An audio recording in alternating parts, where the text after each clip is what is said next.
दोस्तों, भारत में रामनवमी हिंसा पर अमेरिका में भारी बवाल हो गया है। जब कभी भी भारत में एक छोटा सा भी पुलिस फेलियर होता है तो पूरी पश्चिमी मीडिया और उनकी सरकारें भारत की तरफ पूरे तामझाम के साथ दौड़ पड़ती हैं। ये भारत को पाठ पढ़ाने लगते हैं। हिंसा कोई भी गलत है दोस्तों, लेकिन भारत में हिंसा की कोई जगह नहीं है और इसके खिलाफ कड़ी कार्रवाई की जाती है। लेकिन अगर पश्चिमी देश भारत को ही टारगेट करेंगे तो ये अच्छा नहीं होगा। भारत में एक छोटा सा टायर भी जल जाता है तो पश्चिमी मीडिया भारत का नाम बदनाम करने में लग जाती है। आप सभी जानते हैं कि जब से यूक्रेन युद्ध के बाद भारत रूस का खुला समर्थन कर रहा है, उसके बाद से ही पश्चिमी देश भारत को घेर कर बदनाम करने की कोई कसर नहीं छोड़ रहे। हम पूछना चाहते हैं कि भारत का बंटवारा किसने कराया? ये वही अंग्रेज थे जिनके बच्चे आज भारत में हिंदू मुस्लिम कराकर भारत को बदनाम करने की साजिश रच रहे हैं। अभी कुछ दिनों पहले तक ही ये लोग मिडिल ईस्ट में शिया सुन्नी मुसलमानों को एक दूसरे से लड़ाकर आग भड़काने का काम कर रहे थे। लेकिन जब से ईरान और सऊदी अरब करीब आने लगे हैं, इनकी नजर भारत में दंगा भड़काने पर टिकी हुई है। पश्चिमी देशों को ये कभी नजर नहीं आता कि आज पाकिस्तान में अल्पसंख्यक मुस्लिम भी सुरक्षित नहीं हैं, जहां पर शिया मुसलमानों को जिंदा मौत के घाट उतार दिया जा रहा है। तो ऐसे में हिंदुओं का क्या हाल होगा, आप सभी सोच सकते हैं। आपको जानकर यकीन नहीं होगा कि भारत में हिंसा हुए हैं, लेकिन पाकिस्तान पर सवाल खड़े हो गए हैं और इस पूरे मामले को लेकर अमेरिका में भूचाल आया हुआ है। लेकिन इस भूचाल को शांत करने के लिए ही भारत की दुर्गा निर्मला सीतारमण ने ऐसा तगड़ा जवाब दिया है जिसकी गूंज पाकिस्तान से लेकर अमेरिका तक कई महीनों तक शोर मचाएगी। पूरी दुनिया जानती है कि मोहम्मद अली जिन्ना ने पाकिस्तान को इस्लाम के नाम पर एक अलग देश बनाते हुए इस्लामिक राष्ट्र घोषित कर दिया था, जिसके बाद से पाकिस्तान में रह रहे हिंदू समेत तमाम अल्पसंख्यक हाशिए पर आ गए थे। लेकिन भारत में मौजूद हिंदू, मुस्लिम, सिख और ईसाई सभी आपस में भाई भाई का नारा लगाते हैं। अगर कुछ छिटपुट घटनाओं को छोड़ दिया जाए तो पूरे भारत में हिंदू मुस्लिम एक साथ मिलकर राष्ट्र निर्माण में जुटे हुए हैं और इसी की वजह से आज हमारा भारत दुनिया की 5वीं सबसे बड़ी अर्थव्यवस्था बन चुका है। लेकिन दोस्तों, वहीं दूसरी तरफ अगर देखा जाए तो पाकिस्तान ने अपने देश का इस्लामीकरण करके सबसे बड़ा बलंडर कर लिया और आज वहां हिंदुओं को चुन चुन कर मारा जा रहा है। उनका जबरदस्ती धर्म परिवर्तन किया जा रहा है, जिसकी वजह से पाकिस्तान अब तरक्की की पटरी से बुरी तरह अलग हो गया है। वहां रोज बम ब्लास्ट हो रहे हैं और आटे की बोरियों के लिए मारपीट और नालियों में दंगा किया जा रहा है। लेकिन अब ये पूरा रामनवमी दंगा मामला एक नया एंगल पकड़ते जा रहा है, क्योंकि अब अमेरिका में बड़े बड़े सवाल खड़े होने लगे हैं, जिसका जवाब देने के लिए भारत की वित्त मंत्री निर्मला सीतारमण जी ने कमर कस ली है।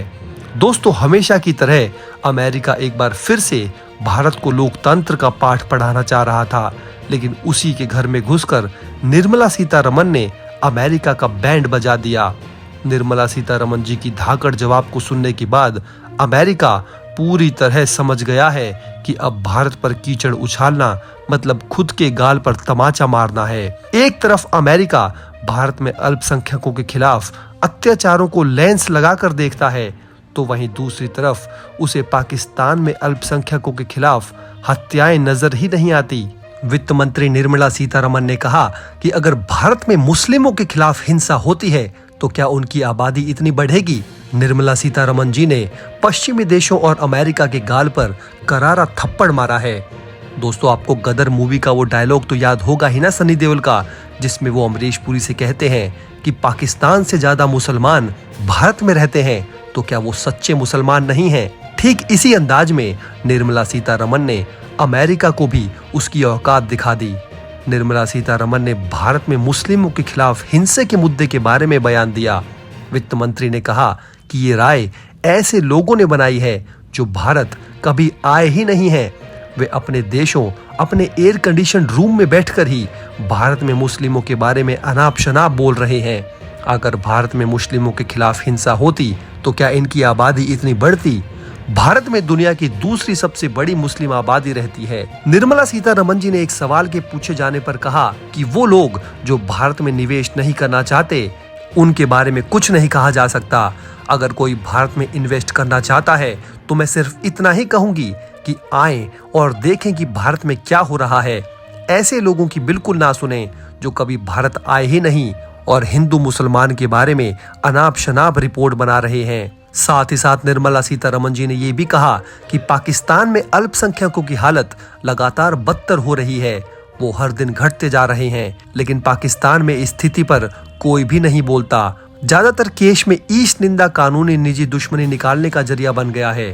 पीड़ितों को तुरंत अपराधी ठहरा दिया जाता है, न सही तरीके से जांच होती है और न ही कोर्ट में केस चलाया जाता है। पाकिस्तान की ही तरह चीन में भी उइगर मुसलमानों का बुरा हाल है, लेकिन दोस्तों ये सो कॉल्ड पश्चिमी देश इसके बारे में भी चूं तक नहीं करते। जब भारत में विभाजन हुआ तब पाकिस्तान भी बना। पाकिस्तान ने ही खुद चुना था कि वो धर्म के आधार पर अपना देश बनाएगा। पाकिस्तान ने खुद को इस्लामिक देश घोषित किया, लेकिन ये भी कहा कि अल्पसंख्यकों की रक्षा की जाएगी। लेकिन आज वहां पर अल्पसंख्यक समुदाय की संख्या घटती जा रही है, उन्हें पाकिस्तान में मारा जा रहा है। कुछ मुस्लिम वर्ग भी हैं जिन्हें वहां मारा जा रहा है। मुहाजिर, शिया और हर वो वर्ग जिसने मुख्य धारा को नहीं अपनाया, उनके खिलाफ वहां हिंसा हो रही है। लेकिन वहीं आप भारत में देखेंगे कि मुस्लिम अपना व्यापार कर रहे हैं, उनके बच्चों को अच्छी शिक्षा मिल रही है, सरकार उन्हें फेलोशिप दे रही है। भारत में मुसलमान पूरी तरह से सुरक्षित हैं। साथ ही साथ दोस्तों वित्त मंत्री निर्मला सीतारमण ने यह भी कहा कि अगर पूरे भारत में मुस्लिमों के खिलाफ हिंसा हो रही होती तो वो प्रभावित होते। साफ हो जाता कि ये एक झूठा बयान है। उनसे एक सवाल ये भी पूछा गया कि इसमें भारत सरकार की खामी है, तो उन्होंने कहा कि 2014 से आज के बीच क्या उनकी आबादी घटी है? क्या किसी एक समुदाय में मौतों का आंकड़ा बहुत ज्यादा बढ़ गया है? ऐसी रिपोर्ट लिखने वालों को मैं भारत बुलाना चाहूंगी कि आएं और अपनी बात को साबित करें। यानी कि दोस्तों साफ है कि भारत की दुर्गा निर्मला सीतारमण ने पश्चिमी देशों, अमेरिका और सभी मिडिल ईस्ट देशों के साथ साथ पाकिस्तान के मुंह पर भी करारा तमाचा जड़ दिया है, क्योंकि दोस्तों ये लोग कभी भी नहीं चाहते कि भारत अपनी तरक्की 5वें गियर में जारी रखे, और इसीलिए धर्म के आधार पर हिंदू मुस्लिम करके ये भारत की अखंडता और एकता को बांट देना चाहते हैं। इस पूरे मुद्दे के बारे में दोस्तों आपकी क्या राय है? आप हमें नीचे कमेंट बॉक्स में कमेंट करके जरूर बताइए। जय हिंद। दोस्तों अगर आप हमारे काम को पसंद करते हैं और हमारी खबरें आपको पसंद आती है तो हमारे इस चैनल को सब्सक्राइब किए बिना बिल्कुल भी मत जाइएगा। हमारे इस उभरते हुए चैनल को सपोर्ट कीजिए और आपका एक सब्सक्राइब हमारे लिए बहुत मायने रखता है।